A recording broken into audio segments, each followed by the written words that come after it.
اللہ وبرکاتہ۔ پیارے بچوں، کل میں نے آپ کو حروف تہجی کے بارے میں بتایا تھا۔ حروف تہجی تعلیم کی بنیادی چیز ہے، یاد رکھنا، بھولنا مت۔ حروف تہجی تعلیم کی بنیادی چیز ہے، جڑ ہے۔ جس طرح سے انگلش کے اندر 26 حروف ہوتے ہیں، اسی طرح سے حروف تہجی کے اندر 29 حروف ہوتے ہیں۔ آپ گنتی کر لینا، یہ 29 حروف ہی تعلیم کی جڑ ہے، بنیاد ہے۔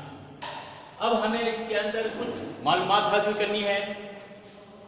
جیسا کہ آپ کے سامنے میں یہ نشان لگا رہا ہوں، آپ دھیان سے دیکھنا، بھولنا مت۔ یہ دو ہیں،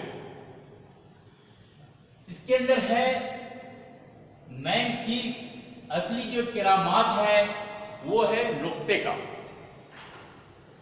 نقطہ کے الٹ پھیر سے خدا جدا ہو جاتا ہے، نقطے کے الٹ پھیر سے خدا جدا ہو جاتا ہے۔ جیسے مثال کے طور پر میں آپ کو یہاں خدا لکھتا ہوں، دھیان میں رکھنا، یہ خدا ہو گیا۔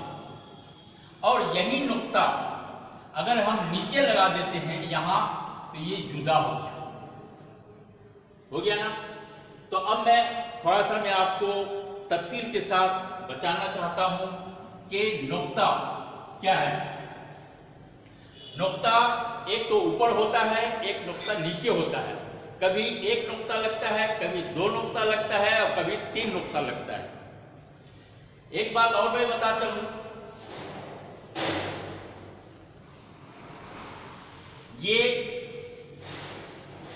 کیا ہو گیا؟ ابھی کچھ نہیں ہے۔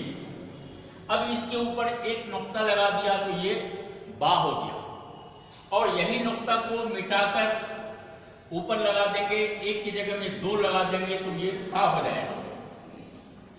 اور یہی نقطہ اگر ہم اوپر لگا دیں گے تو یہ نون ہو جائے گا، دھیان میں رکھنا، یہ نون ہو گیا۔ اور یہی نقطہ اگر ہم ہے کی پیٹ میں لگا دیتے ہیں تو یہ جیم ہو گیا، اور اس کو اگر ہم مٹا دیتے ہیں تو یہ خا ہو گیا، اور اسی کے اندر اگر ہم اوپر نقطہ لگا دیتے ہیں تو یہ خا ہو گیا۔ تو سارے کرامات جو ہے نقطے کی ہے۔ پیارے بچوں، نقطہ کو سمجھنا ہے کہ نقطہ اوپر ہے یا نیچے ہے، ایک نقطہ ہے یا 2 نقطہ ہے یا 3 نقطہ ہے۔ ان نقطہ کو سمجھنا نہایت ہی ضروری ہے۔ اگر آپ نقطہ کو نہیں سمجھیں گے تو آپ حروف کو پہچان نہیں پائیں گے، ٹھیک ہے نا۔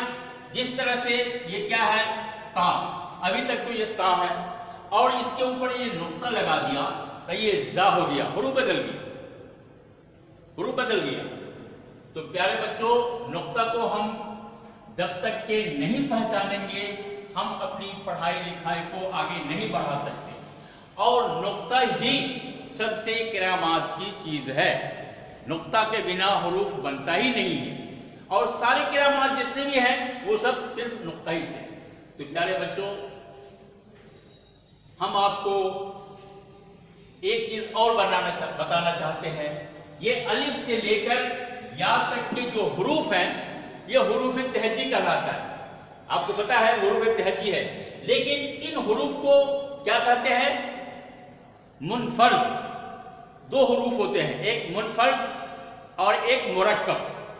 منفرد اور مرکب، یہ ابھی جو الف سے لے کر یا تک کے حروف ہیں، یہ منفرد حروف ہے۔ اور مرکب حروف ہوتا ہے 2 حرف ایک ساتھ مل جاتے ہیں، جیسے یہ ہے ہو گیا اور یہ میم ہو گیا، ہم، اب یہ مرکب حروف ہو گئے۔ اب اس طرح سے منفرد حروف ہے اور میم، یہ الگ الگ حروف کو کیا کہتے ہیں؟ منفرد۔ اور حروف جب مل جاتے ہیں اس کو کہتے ہیں مرکب۔ تو یہ الفاظ جو ہیں سارے کے سارے یہ منفرد الفاظ ہیں۔ انشاءاللہ اب موقع ملے گا تو آپ کو دوبارہ آگے لے چلوں گا۔ اتنا ہی کافی ہے۔ خدا حافظ۔